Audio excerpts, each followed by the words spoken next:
What's good, everybody? This is Ryan A. Polk, and welcome to the wrap up. And judging by the music, which you do here, you already know what I'm gonna review. Halloween. Yes, one of my top favorite horror series of all time. And I just couldn't wait to get this video out because I definitely wanted to share my thoughts and reviews on this movie. This movie definitely did impress me a lot. And it's been killing it at the box office. And now, jumping into this movie takes 40 years after the original classic 1978 Halloween, directed by John Carpenter, and also starring Jamie Lee Curtis, who plays Laurie Strode, making her return back in this movie. And with this movie, they're basically just saying, forget everything. Forget about, Halloween 4, Halloween 5, 6, H2O, Resurrection, which I think was my favorite one out of the series. Then came Halloween H2O. And with this movie, apparently Michael Myers, he was in that psych ward for 40 years, being locked up, and now he makes his return as he breaks out, escapes, and does his thing on Halloween as he does in the other ones. Before they're basically saying, okay, let's just scrap all these away from the history. And Jamie Lee Curtis, she's back, making her return. She now has a granddaughter in this movie. Bill Paxton, who was also in the original Halloween, he's back in this movie too. And when I first saw the trailer, I was thinking, well, what could this? It kind of had me confused for a moment because, we saw Laurie Strode die in Halloween Resurrection, but that was before I found out that they was basically just saying, okay, in this timeline, none of the other Halloweens don't exist. But this movie, I have to say, Michael Myers, he done did his thing once again. Michael Myers, fans, we love him. Fans are terrified by him. He's definitely an icon in the horror realm.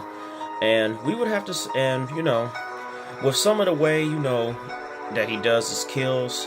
We all know he has the iconic knife and such, but he also got some moves too, some fighting skills too, which we already know that too. The dude is like, a killer hawk. Like if the Hawk was a serial killer, because dude is so strong, can't never be taken down, and just beats the crap out of everybody. Dude is a badass. Beats the shit out of everybody with just one punch, one kick, whatever. And he's always angry, just like a hawk, but silent. And with this movie, it has the concept of it for taking place. This time Jamie Lee Curtis, she's ready for Michael when Michael breaks out. And she's this time hoping that she can just kill him. Like in this movie, she's literally just waiting for him, as if like she was just waiting for him for 40 years. In the trailer, she did say she prayed every night for him to break out. And in this movie, she obviously wasn't lying. Now, and then the next question is like, what it had me thinking was, I wonder, man, if he's actually gonna die. Now, you got to see that for yourself. But this movie, it's been killing at the box office right now. Fans are liking it. I think, man, it's definitely one of the best Halloweens in the series. Definitely up there in the top 3. Definitely is one of the top 3 best Halloween movies. And this movie was also written by a funny guy, Danny McBride. He helped produce and write this movie. Danny McBride, you did do a good job with this one. You're funny, and also I'll have to say, if we do happen to see a sequel for this movie, I definitely hope that you be part of this project, because this movie was just absolutely, man, it was a good surprise. For those of you who haven't seen it yet, I think that you'll be surprised by it. The special effects of Michael's, when he kills people, some of the ways he kills people, I think that, he's kind of improved on some of his killing moves, because the way he takes out certain people in this movie is just very, gory, and it's like being dramatized almost. Like if you was watching a crime show and then the little logo thing, well, the letter, the word dramatized pops up in the corner. That's that is what it looks like.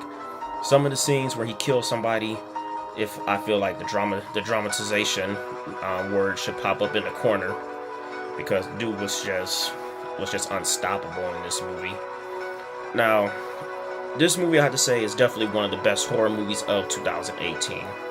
However, the only thing is just that like I think that like that may have could have been better was I actually can't even think of what could have been better, because I mean the movie did not suck. I mean the movie the whole concept of it taken 40 years later was just absolutely amazing. And the acting was just amazing, man. I mean the girl who played Jamie Lee Curtis's granddaughter in the movie, she must be taking after her grandmother, because she definitely wasn't she definitely man wasn't I mean she was scared, but she didn't mind trying to take out Michael Myers. Now Jamie Lee Curtis's daughter, on the other hand, I mean at first, I mean she just, well, no, actually I ain't even going to even say much because I don't want to spoil it, but I will say this: the blood and Laurie Strode's family, it does run. I mean, the apple don't fall from the tree in that branch, and their blood is definitely in them. Now, in conclusion to everything, should you go see this movie? Definitely go see this movie. I mean, if you do, I mean, because you won't be disappointed when you do see this movie. And as far as for like giving it out of, well, actually, you know what? I mean, I will say this: as far as for going to see the movie, but try to see it around matinee, because I mean, I don't think it's one of the best horror movies ever, but it definitely is one of the best horror movies of 2018. And like if it's matinee time, or if you have a dollar theater or any theater that does like specials on a certain day, then go see the movie. But in conclusion to that, out of 5 stars, I give Halloween 3 out of 5 stars. And on a grade, I give Halloween a B+, because it was good and it did not suck. It wasn't trash. And until next time, this is Ryan A. Polk with the wrap up, signing off.